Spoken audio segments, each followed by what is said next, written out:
ये भारतीय जनता पार्टी की जो डबल इंजन की सरकार है, इस सरकार के पास हमारे देश में जो ज्वलन समस्याएं हैं, तात्कालिक समस्याएं हैं और जन उपयोगी समस्याएं हैं, उसकी तरफ इनका ध्यान नहीं है।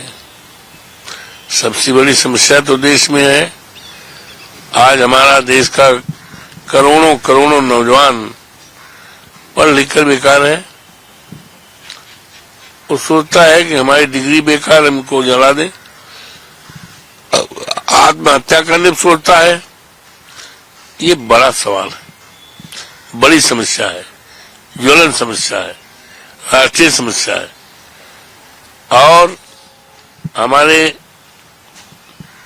मुद्रा की पावर, परचेजिंग पावर मनी जो है घटती जा रही है, महंगाई बढ़ती जा रही है, इस पर ध्यान नहीं है।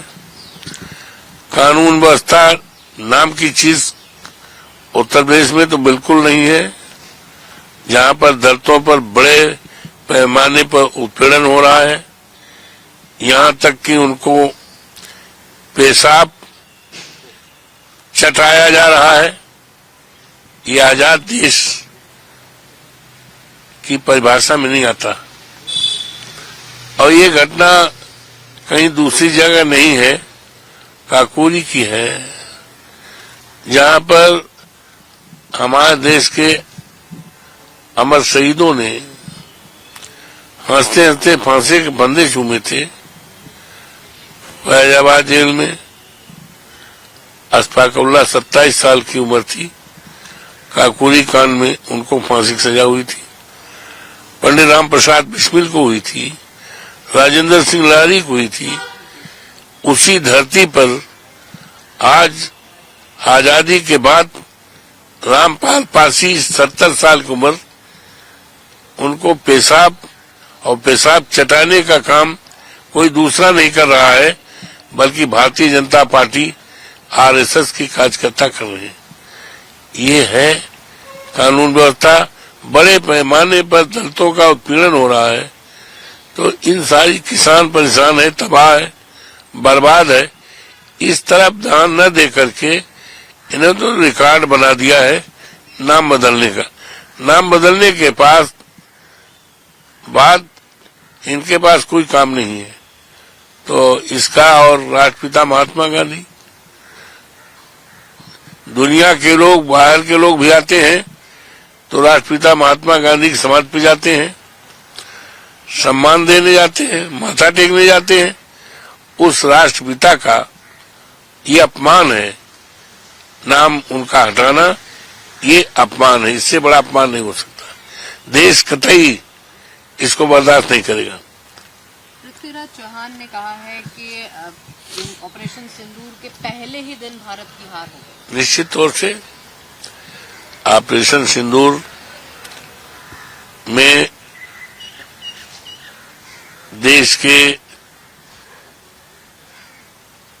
सभी या पूरा देश इस बात को जानना चाहता था कि सरकार के द्वारा क्या स्टेप उठाया गया। सरकार बताएगी कि 36 लोगों की जो मौतें हुई हैं आतंकवादियों के द्वारा, आतंकवादी कैसे घुस गए, और जो शहीद हुए हैं उन शहीदों के लिए क्या किया गया, उनके सम्मान में क्या किया गया, उनके परिवारजनों के लिए क्या किया गया। और ऐसे समय में जब समूचा देश एक झंडे के नीचे सरकार के साथ, हमारे नेता अखिलेश जी ने तो यहां तक कह दिया था कि हम सरकार के कदम के साथ हैं, आतंकवाद को इस देश से और दुनिया से खत्म करने के लिए सरकार जो भी कदम बढ़ाएगी, हम सरकार के कदम के साथ हैं, सारा विपक्ष। लेकिन क्या हो रहा है अभी दिल्ली में जो बम ब्लास्ट हुआ है, और वो भी दिल्ली के लाल किला, जिसका दुनिया में सम्मान है, जहां से हमारा तिरंगा झंडा फहराया जाता है, उसके करीब बम ब्लास्ट होना सरकार की असफलता का द्योतक है। तो इन बातों पर चर्चा न होने पावे, इसलिए नाम बदल करके ये सब काम कर रहे हैं। ट्रंप का कहना है कि भारत एक स्ट्रैटेजिक पार्टनर है और प्रधानमंत्री मोदी जो है वो हमारे बहुत अच्छे हैं। अच्छा है, अच्छी विचारधारा है, लेकिन ट्रंप कब क्या कहते हैं,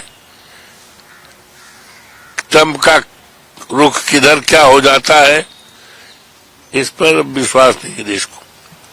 अच्छा है हमारे देश से वो अच्छे रिश्ते रखें तो हमारे देश के लिए अच्छी बात है, लेकिन ट्रंप की ये विचारधारा बदलती रहती है, पेंडुलम जैसी। नेशनल हेराल्ड केस में कल गांधी परिवार को राहत मिली, लेकिन ईडी का कहना है कि वो एक बार फिर से कोर्ट का दरवाजा खटखटाएंगे इस आदेश के खिलाफ। ये राजनीतिक है, सरकार को गांधी परिवार से बहुत चिढ़ है, पता नहीं क्यों चिढ़ है, पता नहीं क्यों चिढ़ है गांधी परिवार से।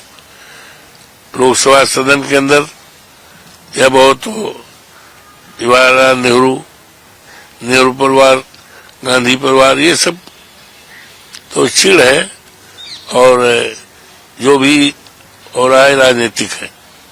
अगर आप ये वीडियो YouTube पर देख रहे हैं तो हमारे चैनल को सब्सक्राइब कर बेल आइकन दबाएं, और Facebook पर देख रहे हैं तो हमारे पेज को लाइक करें।